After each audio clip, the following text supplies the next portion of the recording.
السلام عليكم ورحمة الله وبركاته. بسم الله الرحمن الرحيم. الحمد لله رب العالمين، والصلاة والسلام على سيدنا محمد وأهل بيته الطيبين الطاهرين.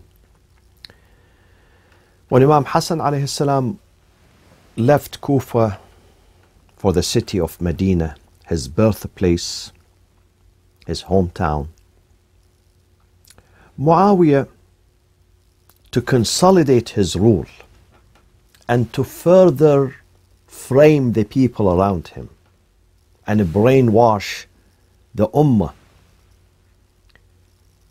tried to reach out to Imam Hassan through several ways. One of them is that he wanted to get his son, his wicked son Yazid ibn Muawiyah, wanted to get him married to one of the daughters of Bani Hashim, the relatives of Imam Hassan alayhi salam, and that is Zainab.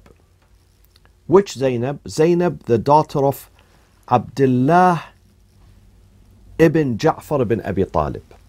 Ja'far, being the brother of Imam Ali, older than Imam Ali, was murdered during the time of the Prophet in the Battle of Mu'tah in Jordan, in a combat with the Roman army. His grave is there in Mu'tah.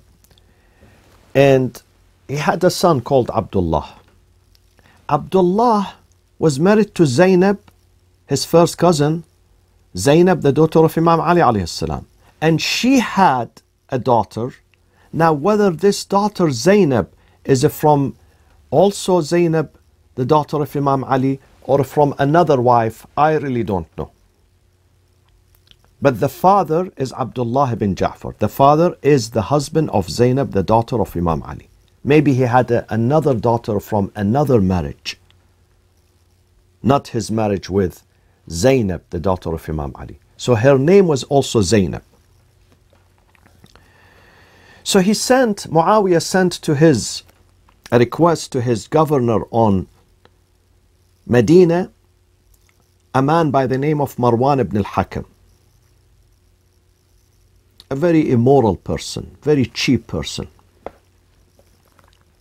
He said to him, I want you to ask for the hand of Zainab, the daughter of Abdullah ibn Ja'far ibn Abi Talib, for my son Yazid ibn Muawiyah.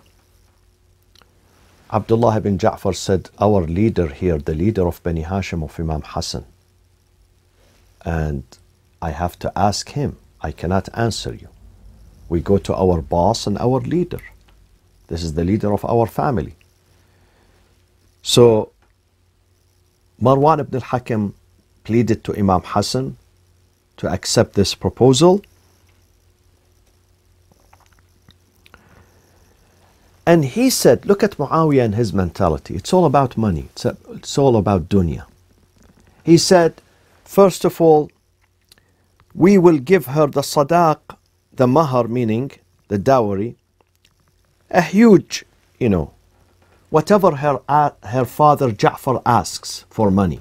He thinks that Ahlulbayt, they sell their daughters in return for some money, as some people do today, including Arabia, including the Arabian Peninsula. The father sells his daughter and he gets the money himself. He would not give the mahar or the dowry or the marriage gift to his own daughter. He will take it for himself. And then he said, وَقَضَاءُ دَيْنِهِ بَالِغًا مَا بَلَغ. Whatever debt he has, Abdullah ibn Ja'far, we will fulfill it for him. Imam Hassan said, first of all, regarding the sadaq, let me tell you, the mahar. فإنا لم نكن لنرغب عن سنة رسول الله في أهله وبناته. The Prophet made a sunnah tradition, first with his daughter Fatima al-Zahra alayhi salam, that their sadaq and their marriage gift, their dowry, their mahr is 400 or 480 dirham. So this is, let it be known to you and your community. وأما قضاء دين أبيها فمتى قضت نساؤنا ديون آبائهم. When do we allow for our women to pay for us? he is able to to repay his debt. And then Muawiyah asked for something else, and he said ultimately, when Yazid marries Zainab, then Bani Hashim and Bani Umayyah are going to be friends. Listen to the answer of Imam Hassan. Imam Hassan said, وَأَمَّا صُلْحُ الْحَيَّيْنِ, the two neighbors, the two neighborhoods, Bani Hashim on the one hand and Bani Umayyah on the other hand, فَإِنَّا عَادَيْنَاكُمْ لِلَّهِ وَفِي اللَّهِ فَلَا نُصَالِحُكُمْ لِلدُّنْيَا. The battle between us, the war between us, the conflict between us was for the sake of God, because you rejected God and we accepted God. So how come dunya will bring us together, or money will going to bring us together? That would never happen. And then Imam Hassan said, وَإِنَّا رَأَيْنَا أَن نُزَوِّجَهَا. And now Muawiyah, my answer to you, to your proposal, is that I am going to give Zainab, the daughter of Abdullah ibn Ja'far ibn Abi Talib, to her first cousin Al-Qasim ibn Muhammad ibn Ja'far ibn Abi Talib. This is my answer to you. وَقَدْ زَوَّجْتُهَا مِنْهِ. And I have given Zainab to him. وَجَعَلْتُ مَهْرَهَا. You are giving us an offer, generous offer, that you give a lot of money for mahr. Look at the mahr I am giving her. I am going to give this mahr to Zainab. ضَيْعَةِ الَّتِي بِالْمَدِينَةِ. I have a farm which Muawiyah earlier tried to buy this farm from me for 10,000 dinars, 10,000 golden coins, gold coins. I am going to pay this farm as a marriage gift to Zainab, the daughter of Ja'far, the daughter of Abdullah ibn Ja'far ibn Abi Talib. Marwan ibn al-Hakam, the governor of Medina, went back disappointed, and he sent a letter to his boss Muawiyah in Damascus that Imam Hassan rejected your proposal. Muawiyah came to Medina. When he became Khalifa, he left Damascus, Sham, he came to Medina, and he said he had to meet Imam Hassan in a public place. And then when he met Imam Hassan, he kept, a malicious person cannot strip himself from his character, from his origin, from his traits. So he kept maligning Imam Ali right in front of Imam Hassan, before him and before the community of Medina. ثم ذكر أمير المؤمنين وسيد المسلمين علي بن أبي طالب فانتقصه. It means he maligned him and he slandered him. Imam Hassan would not remain silent. Of course, he answered him. And then history says Imam Hassan alayhi salam had to go to Sham. Now historians, depending on their parties and their groups and affiliations, interpret this matter according to their affiliations. The Umayyad party say Imam Hassan left Medina to go and get some money, cash money from Muawiyah in Sham, which is not true, because Imam Hassan himself was wealthy. He owned many farms, many lands in Medina and outside Medina. And history says, many historians say, إن الحسن والحسين كانا لا يقبلان جوائز معاوية بن أبي سفيان. And this is in many Sunni sources, the assertion that Imam Hassan and Hussein, they refused the gifts of Muawiyah ibn Abi Sufyan. So Imam Hassan would not leave his hometown Medina and travel all the way north for several days to meet Muawiyah and get cash money from him. So what is then the purpose of his visit to Damascus? The purpose of his visit to Damascus is to clarify the truth about Ahlulbayt, because for more than 20 years now, Muawiyah has been brainwashing the people of the Levant, Sham. He has been demonizing Ahlulbayt. So the idea most of the people of Sham got from Ahlulbayt, Imam Ali and Imam Hassan and their families, that they were bad, they were evil. The people of Sham, when they heard the news of the assassination of Imam Ali in the mosque, they were shocked. Not because Imam Ali was killed, no. Because how does he go to the mosque? He doesn't go to the mosque, he doesn't pray. Why he was killed in the mosque in the first place? This is how Muawiyah completely brainwashed the people. So Imam Hassan took upon himself that I have to go and reach out to those people because they are humans. We have to address them. We have to meet with them. They have to see firsthand the quality of Ahlulbayt. This is why he traveled. لِيُحِقَّ الْحَقَّ وَيُبْطِلَ الْبَاطِلِ, to strengthen and promote the truth and to invalidate the lies and the falsehood of the Umayyad dynasty. So when he reached there, and people of Sham, Syria, Damascus, they met with Imam Hassan in several sessions. They were enchanted by him. They were attracted to him. They were so happy to see the grandson of the Prophet among them, to see his good qualities, the qualities of nobility, righteousness, honesty, the truth. And they saw the difference between him and their leader, Muawiyah ibn Abi Sufyan. So Muawiyah was so much worried about this, about the visit of Imam Hassan alayhi salam. Therefore, he decided to assassinate him while he was in Damascus, but he did not succeed. Then he resorted to the character assassination. He brought his cronies, the worst people, the most cunning, deceiving fabricators and liars on earth. He gathered them and he asked them that I'm going to bring Hassan into my session. I want you to be there to keep attacking him, maligning him, degrading him, so the people of Syria would turn away from him. Because he's a danger now. He's a danger for my system and my regime. And I don't want the people of Syria to change their mind about me. And then they defect and they go towards Hassan's camp.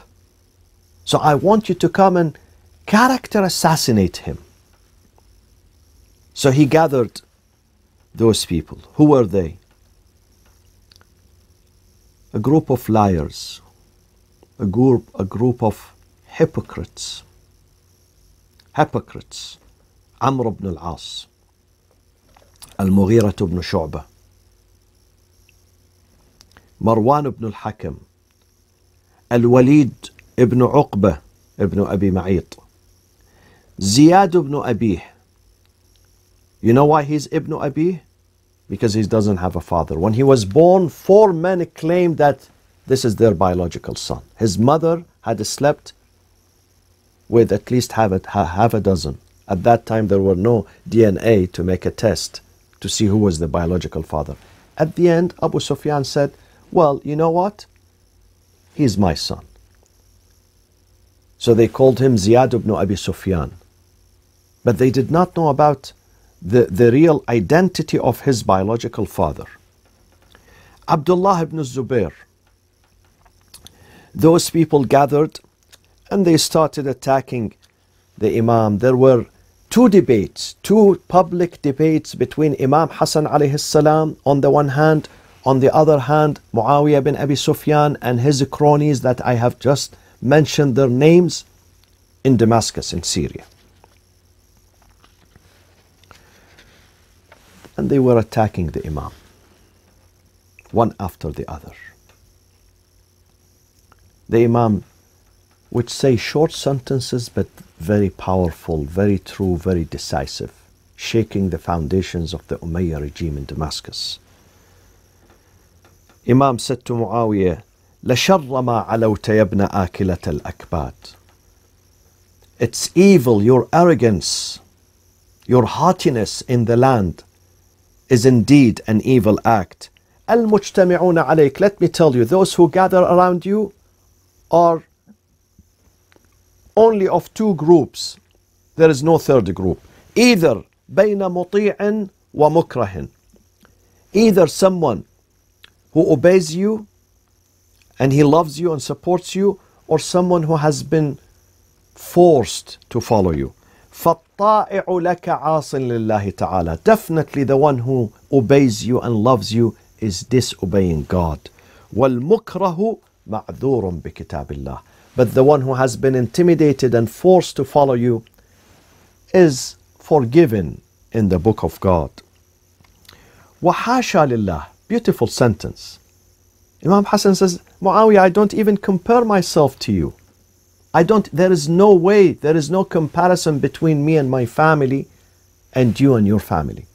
وَحَاشَى لِلَّهِ أَنْ أَقُولَ أَنَا خَيْرٌ مِّنْكَ لِأَنَّكَ لَا خَيْرَ فِيكَ. I would not even say that I am better than you, because there is no goodness in you whatsoever. فإن الله قد برأني من الرذائل كما برأك من الفضائل. God has purified me and refined me from the vices as He deprived you from the virtues. Beautiful, powerful sentences. There was another debate, public debate, in the courtyard of Muawiyah bin Abi Sufyan between Imam Hassan and Muawiyah and his cronies. This time, those four who supported Muawiyah, his four lieutenants, who are now with him. Wherever he are, they are partying together, inshallah, in the same place. Amr ibn al-As, Al-Walid ibn Uqbah ibn Abi Ma'id, Utbah ibn Abi Sufyan, his brother, Wal-Mughirah ibn Shu'bah. If you have time, just put these names down and Google them, my friends. Read about them. Read about their identity. It's important to know who's who. We should not be naive. We should investigate the Islamic history. The Islamic history is very vague, complex, and you must know the good people from the bad people. You must know. This is our duty. Again, that debate went very well for Imam Hassan, because Imam Hassan exposed them in their heartland, in their capital, in Damascus.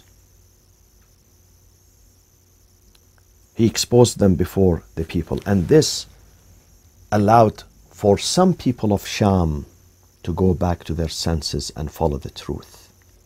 When Imam Hassan traveled all the way from Medina to Damascus. And in fact, maybe the seeds of the followers of Ahlulbayt, Shi'ism and Shia Islam, started from these days, when they met members of the family of the Prophet in their territory. In one of the debates, Imam Hassan said to Utbah ibn Abi Sufyan, because Muawiyah, he would sit silent and he would push those cronies to the front and he would force them to argue and debate with Imam Hassan. So when the turn of Utbah ibn Abi Sufyan, the sibling of Muawiyah, came and he attacked Imam Hassan, when they attack, they just slander, they just curse. They have no logic. Whereas Imam Hassan uses examples, real stories, real logic. Imam Hassan said to him, وَجَاءَ أَبُوكَ, O Utbah, on the day of Ahzab, the battle of Ahzab, your father Abu Sufyan, على جمل أحمر, he was riding a red camel, يحرض الناس, inciting people to fight the Prophet and his community of Medina. وَأَنْتَ تَسُوقُهُ, while you are, Utbah, were riding that camel along with your father.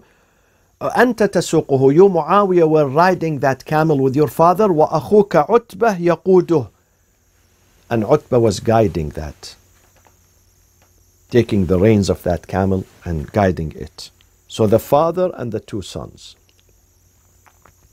both 3 of them came together to fight against the Prophet. فَرَآكُمْ رَسُولُ اللَّهِ. The Prophet looked at you and said, لَعَنَ اللَّهُ الرَّاكِبَ وَالْقَائِدَ وَالسَّائِقَ. May God's curse be upon the rider and the driver of the camel and the guide of the camel. وأنت يا معاوية دعا عليك رسول الله يوم خزيمة.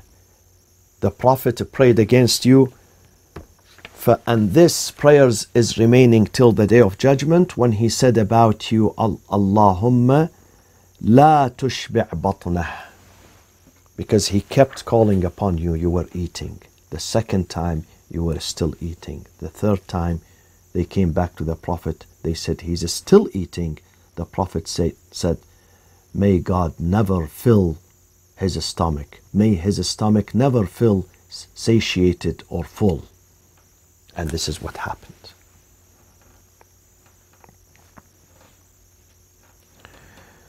So that was the other debate that took place in Medina. And then, my friends, we come to the end.